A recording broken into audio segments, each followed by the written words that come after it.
I'd like to first talk about where we lived at this particular time. Now, Tulsa was not very big at that time. And we lived on King Street. Now, that was about the end of North Tulsa at that time. See, we didn't go very far north at that time. And we lived over in, you would go east on King to the railroad track. And over in the railroad track, there were 2 blocks of houses. And that's where we lived. I had not heard, or we had not heard anything about what was going on down on Greenwood.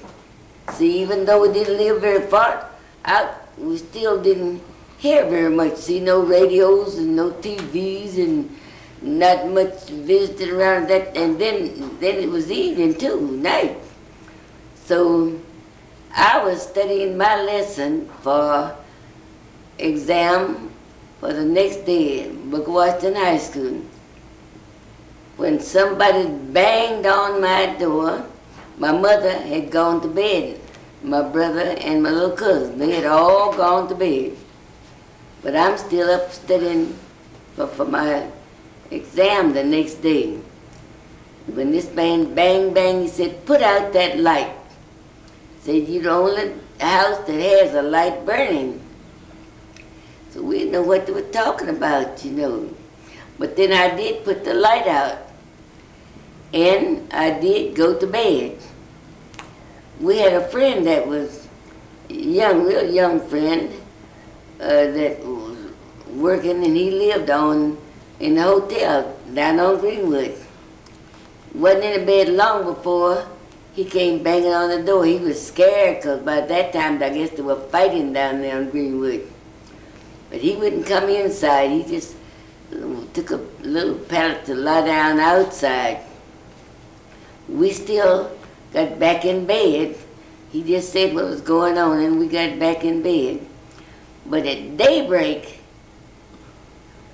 we looked out to see, we were right on the railroad track, and here came all of the people from every direction coming down the track. And although my brother was only about 10, because the young man was afraid, and because people were running, he became afraid too. My brother did. So then my mother wanted to try to keep up with my brother, and so she just got a little, we got just a little of anything we could get, and we just went out, got in with the people, and we were all going down the railroad track, going north on the railroad track. And of course, I think Golden Gate Park is still out there, but we don't do much about it. They were right at the end of, I believe, Golden Gate must have been about, what is it, about Pine and the railroad track. And that's where everybody was running. See, because we didn't know anything about North Tulsa, but we out north, nobody knew anything. We hadn't been going out there. So we ran on out there. We lost my brother and his friend. And what they did, they went on and ran. My mother had a sister lives in Sapulpa, and they said, my brother and the young man said they ran into groups of young men coming in, and the young man said that my brother, being a boy at 10, saved his brother. He think they didn't bother him the way they would have had he been alone. But anyway, they swam the Arkansas River and went on to up to my mother's sister. But now, by the time we got to Golden Gate Park, of course, Mama just had 2 kids. Here's a young girl about 14, and then we had her little niece about 8. And people were just all just milling around out there. And there was being shot from up in the air. I've been reading about that, saying that they weren't, but they were. Of course, I know there might have been blanks or something because it didn't shoot anybody, but everybody was scared about that too. But there were some shots coming from up above. Then finally, we just decided to sit down, my mother and my cousin and I. And while Mama sat there, a young man came by, didn't even know us, and he looked at Mama and he said, "You might as well come on and follow me," he said. And so Mama decided to go on and follow him, and everybody was running to the highway. Now, I don't know what highway that was, because we'd gotten way out there, but it was some highway, and of course loads of cars were coming in, and we got word to be careful in trying to cross the track, the highway, because you might get shot. And so we were particular about that. But little by little, we got across there. And now remember, this was way up in the early morning. So we got tired way after a while. We were just roaming around out in the woods out in North Tulsa. So we thought we would lie down just to rest for a while. And you could lie flat on your back, and you could see that smoke up in the air, even from down on the ground, up through the trees and all. And see, as I said before, we didn't see any of the shooting and all that's going on, but we did do some of the running. Now, finally, a group came by, I guess it was about maybe 4 or 5, and there was maybe 1 or 2 men in that bunch. And there was a baby that was crying. And so one man said, we could see a house up there. So he said, I'm going up to that house to get this baby some water. And he said, whatever happens will just have to happen. So he walked up to get the baby the water. And in a few minutes he came right back, and a white man came back with him. See, and then the group of us that were there went on with this man. Then the fighting and all was over, and we went on with the white man to his home. And cars were coming out picking up people, so we were picked up. Some people went, they said, to the old convention hall, but we went to the fairgrounds. That's where we went. And there, of course, they had hot dogs and food like that, the cars set up like that. And by that time it was becoming close to the afternoon too.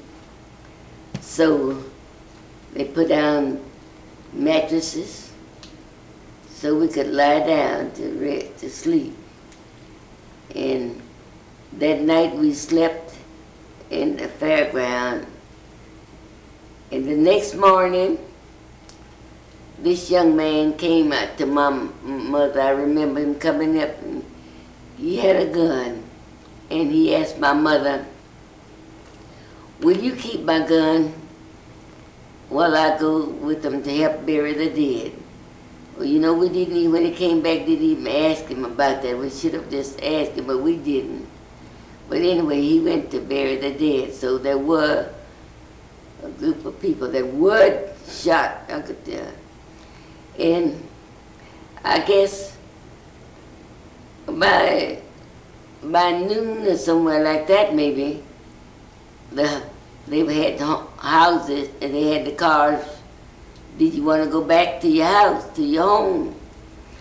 So yes, we wanted to go on back home. I thought. Now we at the fairground. You know where the fairground is located. So when we came, you're going to come right through Greenwood. When we came through Greenwood, there was not a building standing.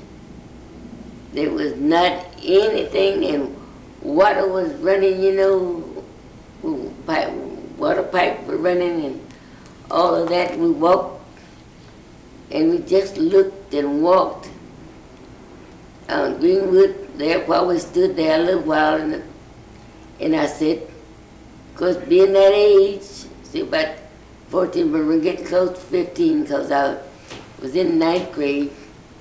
I said, I'll never, ever, ever come to Tulsa again.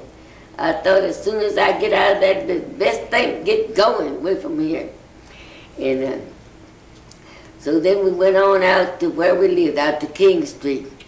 And of course, all the way out, everything was burned, you know, everything. Of course, now, Vernon AME Church did have, not what it has now, but it had part of the building standing, but I don't remember what it was, but I knew it had a little bit there, but everything else, everywhere. And there were big hotels and homes, and most people lived right around in here where we are now. That's where everybody lived nearly. So there wasn't anybody there hardly. So we went on out to King Street where we had lived. And when we got out there, there was not even a tree, was not a tree. The only thing that was on the ground anywhere around it was like parts of stove, you know, that wouldn't burn, something that couldn't burn. Now part of that would be there.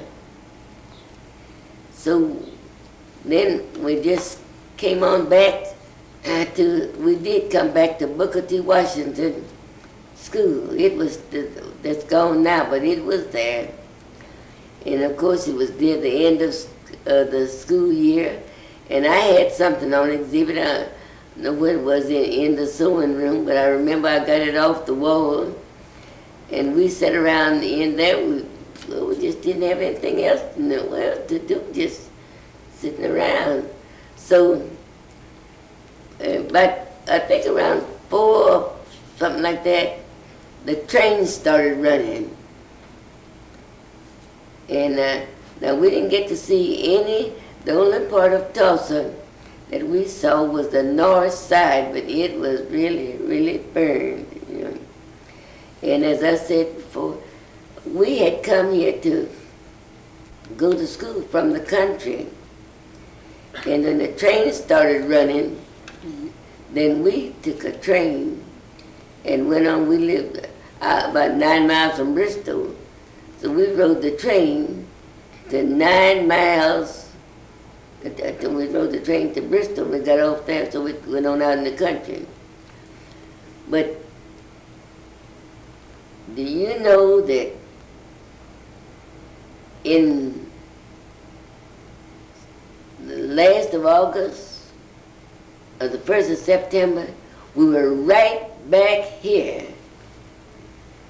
to try to live. And where my mother lived, where my mother got a place for us to stay, in those days, white people didn't do laundry, like cleaning up and you know, washing laundry like that. Mm-hmm. And nearly every house had a little room built onto a garage called servant quarters. Now, on